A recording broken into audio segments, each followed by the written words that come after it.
Olá, hoje vamos conversar com o padre Júlio Lancelotti, coordenador da Pastoral do Povo de Rua de São Paulo e referência nacional na defesa dos direitos humanos.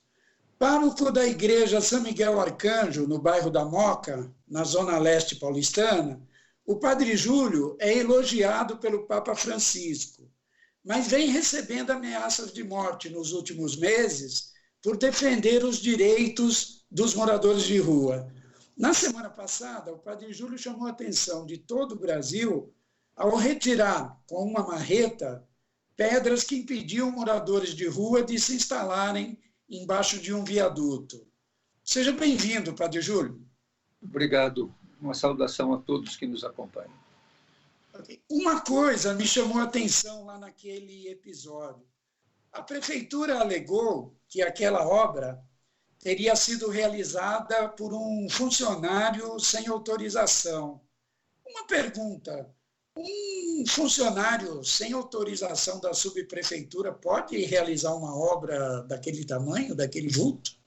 Eu acredito que essa é uma desculpa bastante esfarrapada, porque como é que alguém toma a decisão de transportar tanta quantidade de paralelepípedos, de pedras, de conseguir mobilizar tanto concreto, tantos trabalhadores, um trabalho que levou vários dias para ser feito, sem autorização de ninguém, sem supervisão de ninguém.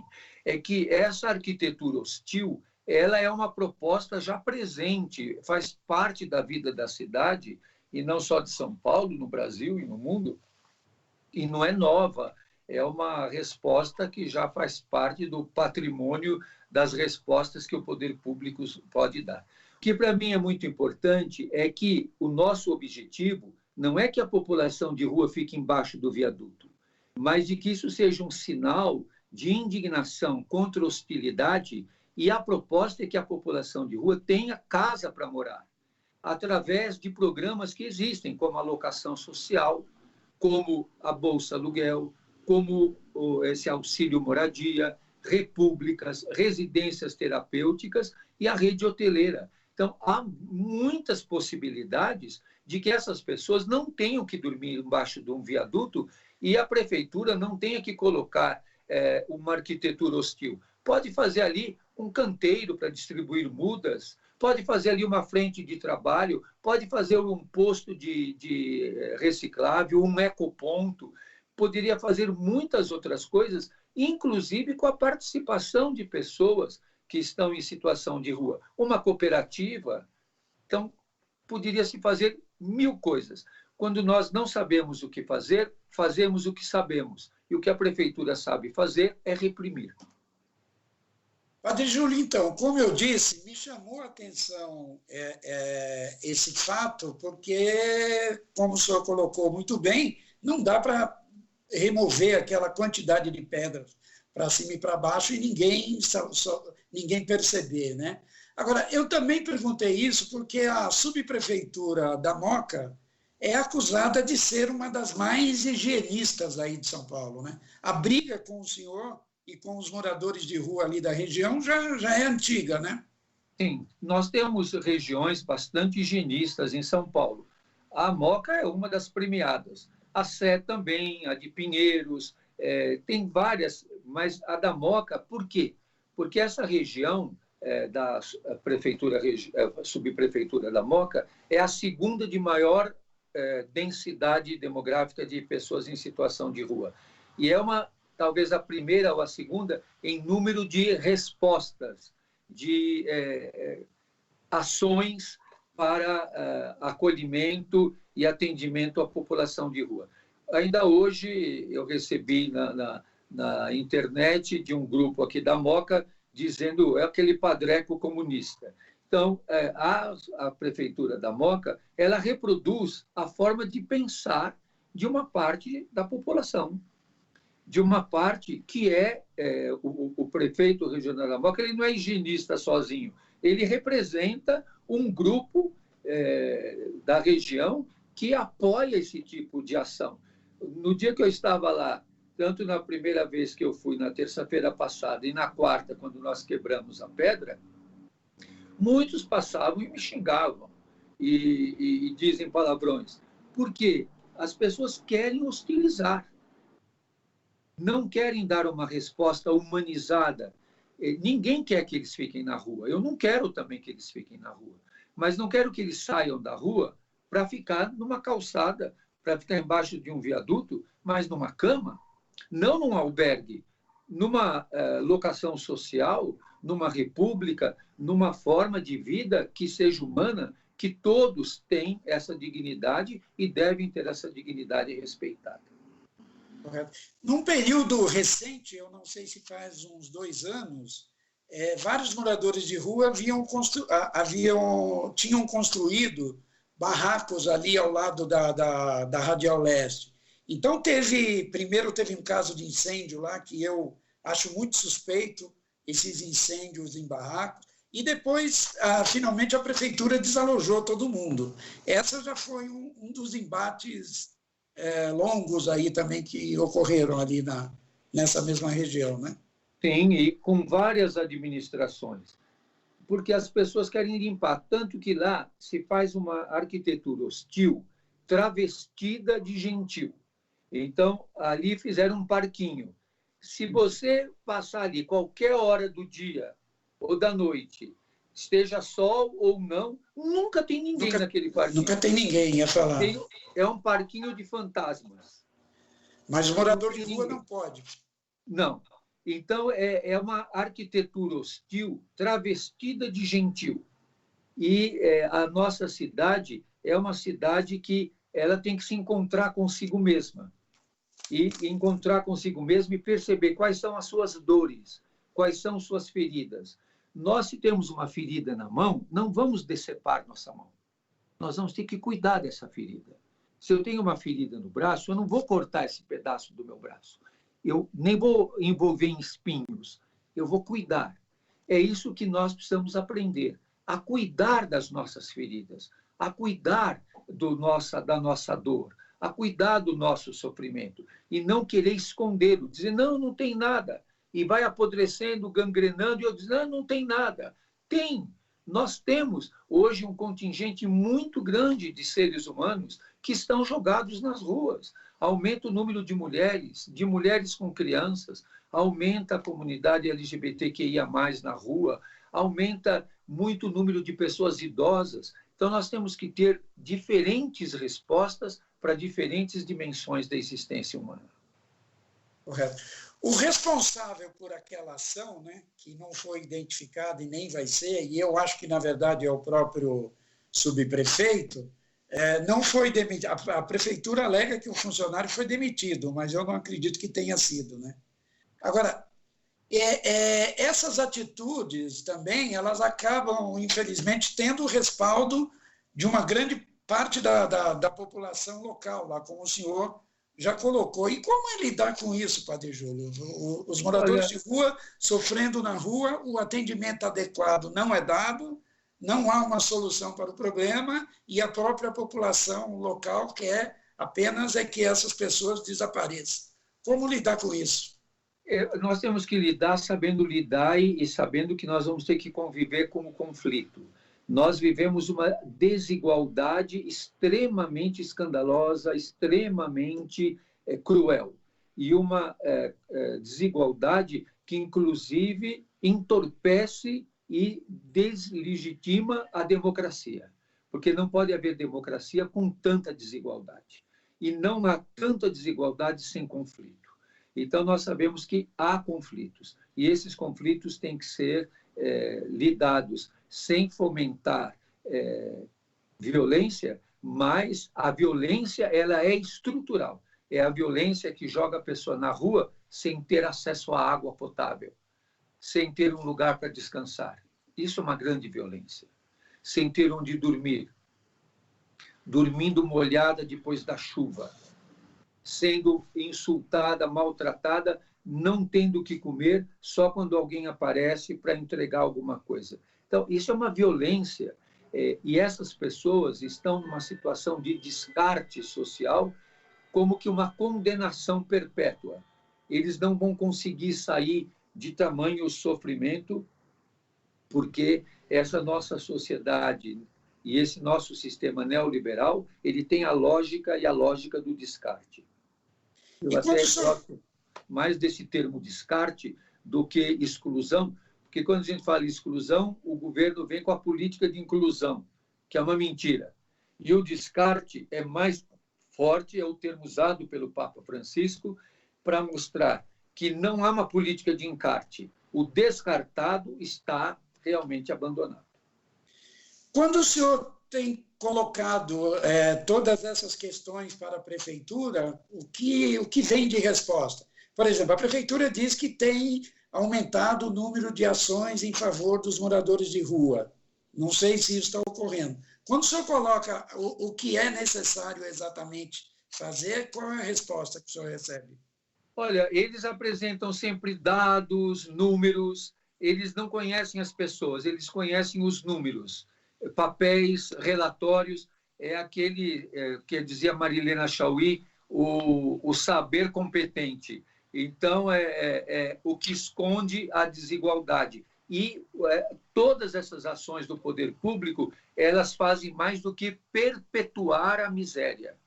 Não permitem a pessoa a ter autonomia. É uma tutela da miséria para que a miséria continue e permaneça. Após essa ação aí na semana passada, ao menos aparentemente, o senhor recebeu muito apoio, né? Mas a ponto de mudar alguma coisa ou falta muito ainda? Olha, o apoio também, muitas vezes, ele é importante, mas ele é simbólico também. O importante é que muita gente se sensibilizou, mas é preciso ter muito claro isso. Nós não queremos que tire as pedras para que eles durmam lá, mas que tire as pedras para que, com essas pedras, se construam casas. E que debaixo desses viadutos possam ser ecopontos, até estacionamento ou cooperativas para reciclagem, alguma coisa que até essa mão de obra possa participar. Mas nós temos que ter bem claro de que derrubar essa pedra é derrubar as pedras da injustiça, da maldade, da iniquidade que atingem de maneira tão cruel o nosso povo. Padre Júlio, e com os ataques ao senhor e as ameaças de morte também que o senhor recebeu nos últimos meses, como é que o senhor está lidando? O senhor tem tido apoio da Arquidiocese de São Paulo? Sim, eu acho que tenho apoio. Eles, se eu morrer, vão comprar um caixão bem bonito. Espero que não, que de forma alguma. Mas eu acho que a gente tem que estar na luta. E, como dizia no tempo que eu era criança, quem saiu na chuva vai se molhar. Então, eu tenho que saber que é um conflito e é um caminho sem volta e a gente tem que enfrentar o conflito, tem que enfrentar as dificuldades. E aí eu digo para você o que eu tenho repetido muito. Eu não luto para ganhar, porque eu vou perder sempre. Eu luto para ser fiel até o fim. Eu não luto porque eu vou ganhar, eu luto para ser fiel. O senhor tem um grande aliado, né? O Papa Francisco. Não é qualquer um que recebe um telefonema do Papa Francisco lhe dando apoio, né? O que representou isso para o senhor? Há um apoio pessoal muito grande, um conforto, um carinho, uma atenção de uma pessoa a quem eu admiro muito, a quem eu tenho tanto respeito e veneração e que, para mim, significa muito. Então, foi inusitado, foi uma surpresa, embora eu desejasse muito. E eu tinha escrito para ele uma carta dizendo que eu não tenho mais condições de viajar e que dificilmente eu conseguiria ir a Roma para vê-lo, seja por causa da pandemia, seja que eu não aguentaria mais ter que fazer uma viagem tão longa e para estar com ele. Que eu ficaria muito feliz se pelo menos eu ouvisse a voz dele. E ele me deu esse presente. Ok. Padre Júlio, eu, como repórter, acompanhei o trabalho do senhor também na FEBEM, junto aos meninos da FEBEM, o trabalho também às crianças com AIDS na Casa Vida, o atendimento também que o senhor dá aos travestis, aos transexuais, e o trabalho com os moradores de rua também. O que o senhor diz para essas pessoas, para esse segmento da população aí que sofre bastante, é bastante atacado e que não vê sempre as soluções adequadas aí para a solução dos seus problemas, né? Você fez uma relação das pessoas com quem eu me relacionei a vida toda. Sempre foram os infratores, os presos, as presas, os doentes com AIDS, a comunidade LGBTQIA+, todos os indesejáveis. O que eu quero dizer é de que eu quero sempre estar do lado deles. E eles sabem que sempre podem contar comigo. Eu gostei que hoje, vários que eu encontrei, eles falaram, eu ouvi você falando, é isso mesmo, você defende a gente. Então, o importante é isso, é estar do lado dos que perdem. Eu nunca quero estar do lado dos que ganham. Sempre quero estar do lado dos que perdem. Você que nós nos conhecemos e nos acompanhamos há tantos anos. Uma coisa que você pode dizer com propriedade. Eu nunca mudei de lado. Eu não vou mudar de lado. Eu vou estar sempre do lado dos que perderam. Eu tive que estar do lado dos adolescentes torturados, massacrados, durante a pandemia aguda da AIDS, estar do lado das pessoas doentes com HIV. Você lembra todas as rebeliões na FEBEM, nos presídios femininos, nas penitenciárias masculinas, a população de rua. Então, em nenhum momento eu saí dessa fronteira que Deus me levou, que Dom Luciano e Dom Paulo Evaristo Ardes me confiaram, e acho que é desse lado também que eu vou concluir a minha caminhada. Aliás, pouca gente percebeu, né? O nome daquele viaduto é Dom Luciano Mendes de Almeida. Isso. Né? Foi o que me causou mais tristeza. Na terça-feira, quando eu cheguei lá, e você sabe que aquele viaduto tem o nome de Dom Luciano, porque eu que pedi ao prefeito Gilberto Kassab, e era a vice-prefeita Alda Marco Antônio, que conheceu bastante Dom Luciano, e eu trabalhei muito, conversei muito com eles porque ali era o caminho de Dom Luciano indo para a periferia. E eles, então, deram o nome de Dom Luciano. Foi até uma luta política, porque queriam pôr outros nomes lá, e conseguimos pôr o nome de Dom Luciano, que é o bispo dos pobres, o bispo dos miseráveis, que morreu pelo povo pobre do Brasil. E embaixo do viaduto tem o nome dele e aquelas pedras como um assinte à sua memória, um assinte a todo o seu patrimônio de luta. Para quem não conhece ou não lembra, Dom Luciano Mendes de Almeida era bispo da região Belém, exatamente ali naquela região, presidente da CNBB, a Conferência Nacional dos Bispos do Brasil, e um grande bispo lutador pelos direitos humanos, pela democracia.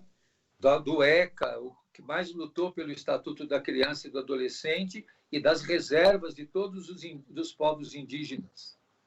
Correto. E outra figura que eu tive o prazer de entrevistar muitas e muitas vezes. Padre Júlio, se o senhor quiser, então, colocar suas últimas considerações, dar mais uma palavra.